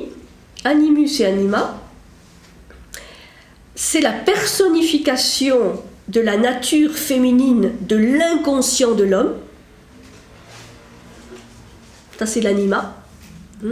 Personnification de la nature féminine de l'inconscient de l'homme. Et l'animus, personnification de la nature masculine de l'inconscient de la femme. Anima et animus se manifestent typiquement sous des formes personnifiées dans les rêves, notamment, comme régulateurs du comportement. Ce sont deux des archétypes les plus influents. Donc, avec la notion d'animus, d'anima, on commence à rentrer dans cette notion d'archétype de l'inconscient personnel et collectif. Alors, notre définition, l'anima est féminine. Elle est uniquement une formation de la psyché masculine. C'est vraiment un élément constituant de la psyché masculine. C'est une figure qui compense le conscient masculin. Puisque l'animus et l'anima font partie de l'inconscient, ils ont un rôle compensatoire. Pas seulement, mais il y a ce rôle compensatoire. Une figure qui compense le conscient masculin. Chez la femme, à l'inverse, l'élément de compensation revêt un caractère masculin, et c'est pourquoi je l'ai appelé animus. C'est une manière d'expliquer pour chacun cette possible conciliation des opposés. Puisque chez chaque homme, il y a un élément féminin, et chez chaque femme, il y a un élément masculin. Pour décrire en bref ce qui fait la différence entre l'homme et la femme de ce point de vue, donc ce qui caractérise l'animus en face de l'anima, disons, c'est un sujet très, très complexe, vous pouvez imaginer. Disons, alors que l'anima est la source d'humeur et de caprice,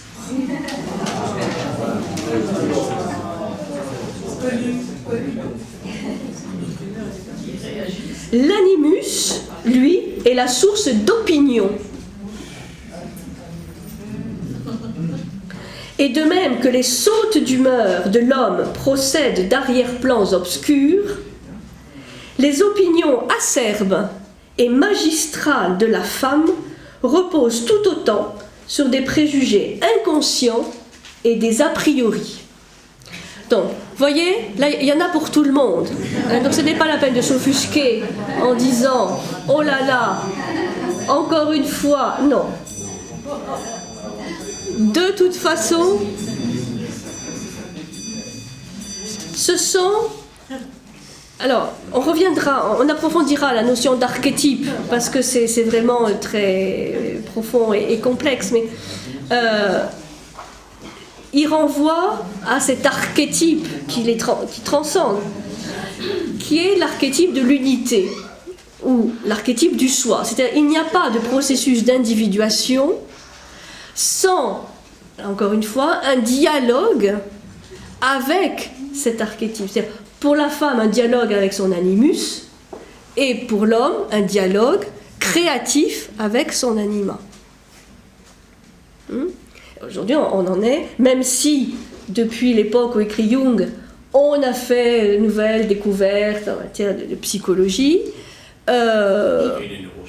et les neurosciences, on en est au niveau de l'expérience concrète de tous les jours, on est loin de cette conciliation. Ouais, vous savez très bien que dès qu'on touche à ces sujets, c'est plus la passion et les éléments irrationnels qui prennent le pas. Donc, cette notion d'archétype. Animus et anima sont des archétypes, donc à la fois individuels et collectifs. Cette notion d'archétype, je vais commencer à l'expliquer parce qu'il y a beaucoup de contresens. Et Jung le disait déjà à son époque, beaucoup de contresens sur cette notion. Puisque on parle beaucoup, enfin c'est une notion très vulgarisée, mais qui, comme toujours quand c'est vulgarisé, fait l'objet d'interprétations qui ne collent pas avec ce que l'auteur voulait dire. En effet, dans la plupart des travaux de vulgarisation de la pensée de Jung, on entend par archétype une image primordiale, une image qui se répéterait un peu partout et toujours à l'identique. Et on va citer les mythologies anciennes, les expériences mystiques de tout lieu et de tout temps. On va citer les rêves, les fantasmes des hommes de toute époque, et on va parler, par exemple, de l'archétype de la grande mère, ou de la déesse mère, de l'archétype de la Vierge, de l'archétype de la sagesse, ou du Dieu Père, du vieux sage. Enfin, on va accoler à cette notion d'archétype, en fait, des images et des formes qui, toutes primordiales qu'elles soient, on reste quand même des formes et des images. Et on va appeler ça archétype.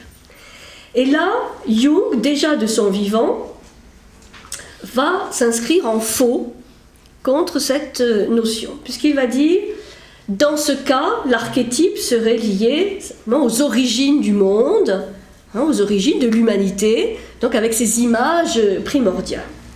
Et il dit, c'est une conception dont il faut se débarrasser, que j'ai pu avoir à un moment donné, mais dont il faut se débarrasser, et lui, dans les années 20 et 30, est allé plus loin. C'est-à-dire,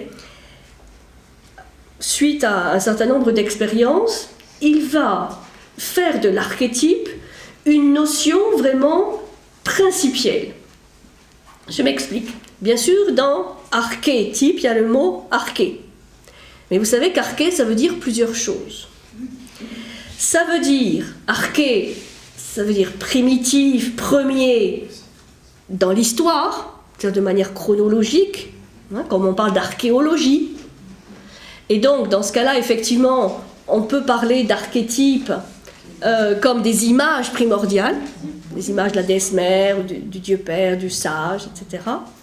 Mais on peut entendre aussi le terme d'arché comme un principe,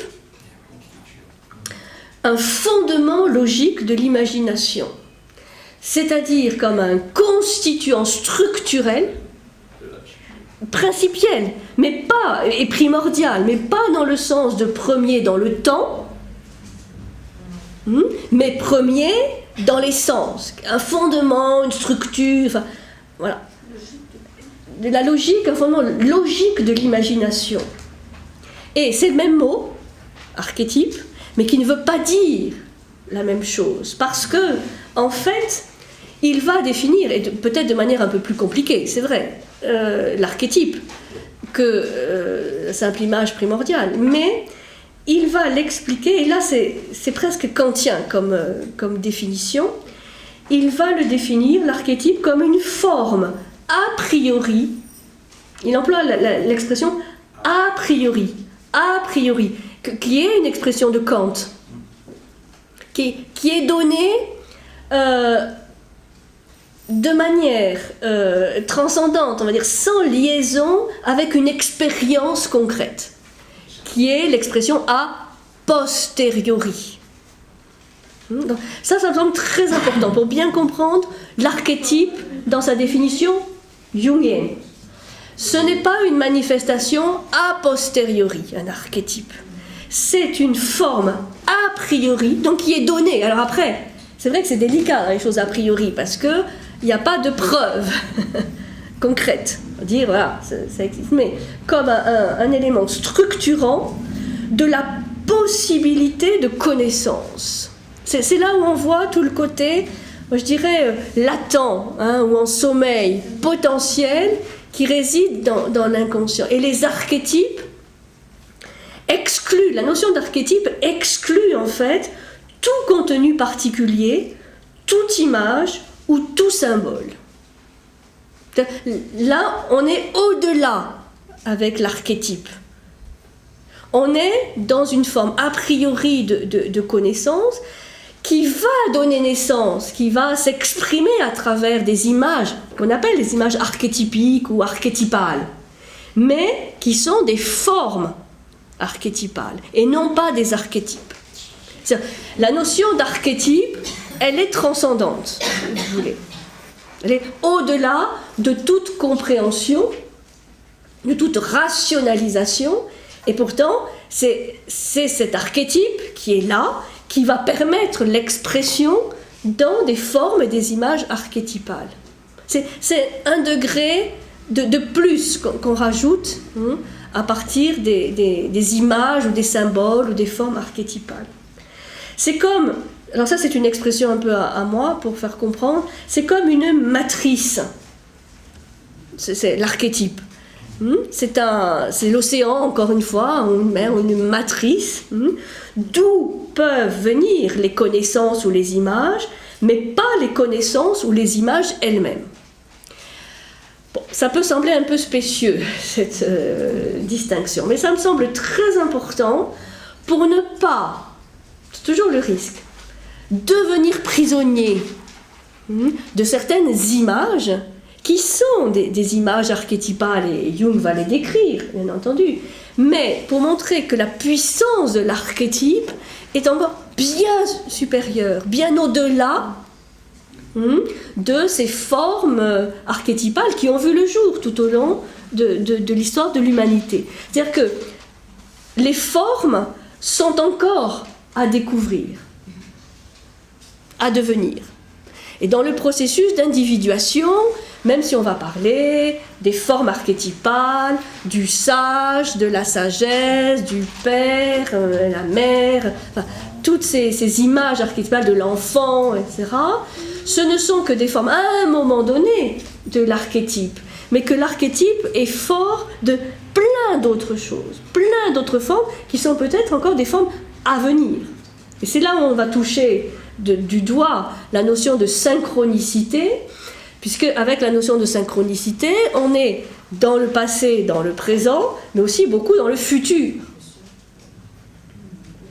Et on verra que le futur est là. Que le passé est dans le présent, mais que le futur est aussi dans le présent.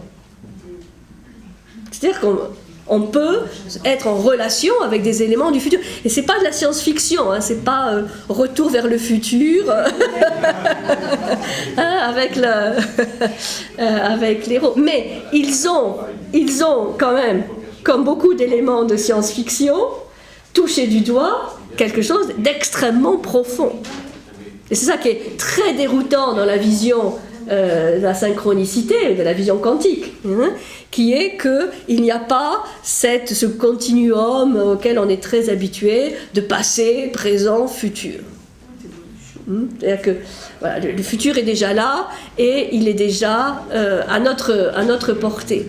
Et l'archétype, il est au-delà du passé, présent, futur.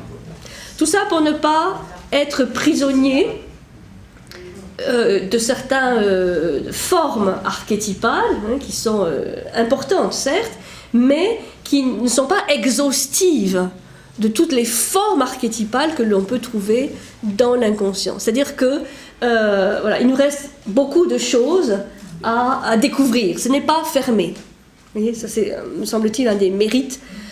Parce que c'est vrai que c'est pas toujours facile de ne pas se laisser enfermer dans voilà, certains schémas, certains scénarios, et où on va essayer de retrouver dans tel rêve ou dans telle expérience, tiens, tel archétype, et finalement, ça va plus emprisonner que libérer. Ça, j'insiste un petit peu sur cette notion d'archétype. Alors, pour appuyer cela, une petite citation. En lui-même, l'archétype échappe à la représentation. Voilà. Dès qu'il y a représentation, dès qu'il y a image, on n'est plus dans l'archétype. On est dans une forme, une image, certes archétypale, principielle, peut-être principielle, primordiale, mais on n'est plus dans l'archétype. L'archétype échappe à la représentation, qui est une forme préexistante et inconsciente qui semble faire partie de la structure héritée de la psyché. Tout individu a hérité de cet élément collectif de l'archétype en lui et peut par conséquent se manifester spontanément partout et en tout temps. On ne peut prouver qu'une image primordiale est déterminée quant à son contenu que si elle est consciente, donc remplie de matériaux de l'existence consciente. L'archétype en lui-même est vide. Ça, je trouve ça très intéressant. L'image archétypale, primordiale, c'est du plein. On a l'image de la Vierge, de la déesse mère, du Dieu Père, de l'enfant divin, etc. Ce sont des formes. Mais l'archétype en lui-même est vide. C'est pour ça que je parlais d'une matrice. C'est vide. Et le problème qu'il va mettre en évidence, c'est que les Occidentaux, au moins, raisonnent beaucoup à partir du plein.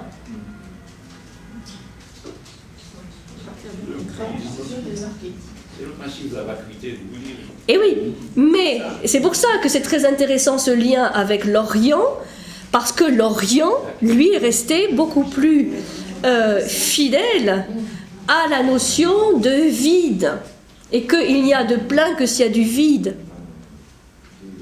C'est effectivement cette image archétypale de la vacuité, du vide, qui n'est pas le néant.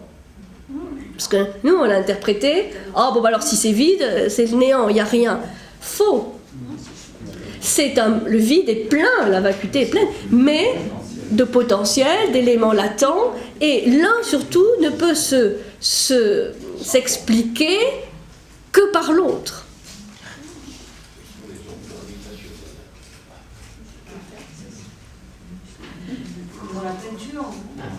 Alors, dans la peinture, vous regardez la peinture chinoise, par exemple, là, il y a des très très beaux traités, j'ai une petite parenthèse, par exemple de François Cheng, qui est quelqu'un qui a très très bien exprimé cette subtilité justement du vide et du plein. Et lui, il explique une vision très intéressante du yin et du yang, parce qu'on dit toujours yin-yang. Bon. Mais lui, il explique que le yin et le yang ne peuvent pas exister sans un élément intermédiaire. C'est toujours cette idée du tiers inclus. Et donc, entre le plein et la vacuité, voilà, il y a un élément intermédiaire. Et dans la peinture, pour revenir à l'art, une peinture chinoise, ou à la vie chinoise, ne peut se percevoir, même pas se comprendre, mais se ressentir que par le vide.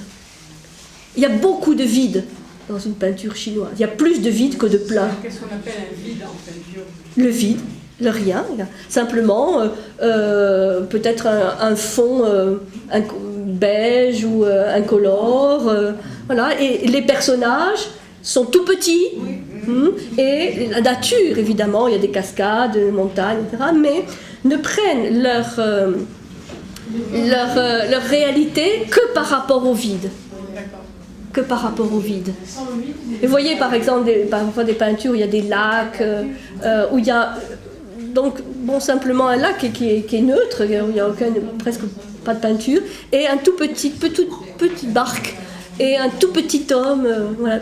Mais voilà, c'est toute cette dialectique. Là vous avez une expérience très intéressante de dialectique entre le vide et le plein. C'est pareil en musique. Ou une musique, qu'est-ce que c'est? C'est les notes ou les vides, les silences entre les notes. S'il n'y a pas de silence, il n'y a pas de son. Pas de son, s'il n'y a pas de silence. Mais, et c'est vrai que là il met le doigt sur un peu une déformation occidentale où on ne juge la réalité des choses que par le côté plein. Ce qui se voit, alors que la réalité est autant dans l'aspect invisible et vide.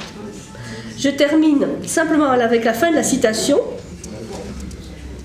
L'archétype en lui-même est vide. Il est un élément purement formel, rien d'autre qu'une possibilité de préformation. Ça, c'est une expression que je trouve intéressante. Une possibilité de préformation. L'archétype contient plein de possibilités, mais ce n'est pas parce qu'il contient toutes ces possibilités que toutes ces possibilités vont s'exprimer. Et ça, c'est très intéressant par rapport aux sciences et même la paléoanthropologie, enfin, les sciences qui s'intéressent au passé de l'homme, au passé de l'humanité. Parce que on voit bien qu'il y a dans l'histoire de l'homo sapiens erectus, ou néandertal, si vous voulez, parfois des embranchements, des bifurcations qui se sont produites parce qu'il y avait à l'état potentiel la possibilité de se produire, mais qui auraient pu se produire aussi autrement. Là, on touche à quelque chose qui est vraiment très intéressant aujourd'hui dans les sciences, parce qu'ils utilisent aussi cette notion d'archétype, où il y a un potentiel, donc avec des possibilités d'évolution ou de préformation, mais avec aussi toujours de l'inattendu. Des embranchements qui se passent et qui auraient pu se passer autrement, des espèces qui disparaissent, des espèces qui apparaissent, qui naissent, et tout cela n'est pas déterminé, ce n'est ni déterminé, ni le fait du hasard. C'est ça qui est intéressant, c'est ni hasard ni nécessité. Parce que dans l'existence de cet archétype, il y a déjà des choses qui sont préfigurées, mais ensuite, ce que concrètement ça va donner, personne ne peut le dire.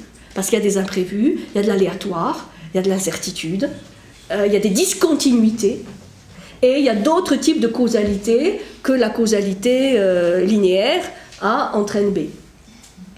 Donc c'est ça qu'on va voir avec la synchronicité. Donc je l'introduis déjà avec la notion d'archétype, parce que là on a vraiment une notion essentielle pour comprendre comment cet inconscient est malgré tout structuré. Mais est-ce que Jung n'a pas utilisé d'abord dans l'idée de l'image archétypale? Oui, oui. Et après il est oui, il explique lui-même qu'il a longtemps développé cette notion d'image archétypale. Et il s'est rendu compte que ça crée beaucoup de confusion. Et là, il s'est dit, c'est une confusion qu'il faut absolument, dont il faut se débarrasser, parce que l'archétype, c'est pas ça.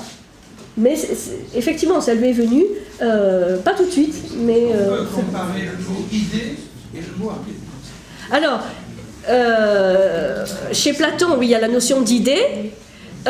L'idée est plus associable, à mon avis, à la forme archétypale, la forme ou archétypique. L'archétype est au-delà de l'idée.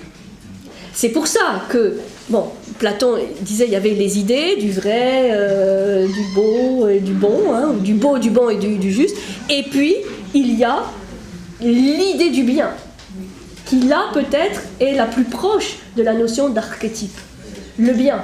Mais ni le beau, ni le bon, ni le juste ne sont l'archétype. Ce sont des idées archétypales, des formes archétypales déjà.